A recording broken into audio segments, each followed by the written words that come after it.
Donc quand on sélectionne une des boîtes, on voit ses dimensions.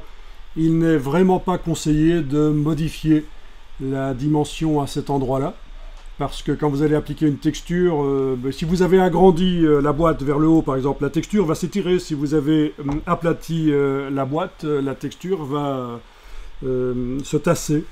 Donc voilà. Bon, il y a moyen de compenser dans Photoshop sur l'UV mapping, compenser éventuellement un changement qu'on aurait apporté à la boîte. Et donc c'est là qu'un logiciel 3D externe peut être utile. Si le packaging que vous utilisez n'a pas exactement les bonnes dimensions, ça pourrait être utile d'importer un modèle en faisant fichier importer modèle 3D.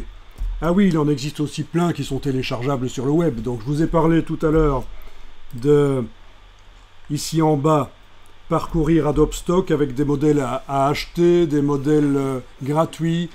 Mais il en existe aussi plein qui sont disponibles sur le web dans différents formats 3D, notamment le point OBJ. Ils viennent avec ou pas de la texture. Donc ça, vous pourrez tester après. J'ai des ressources où je montre comment utiliser un modèle 3D qui vient de Adobe Stock ou du web.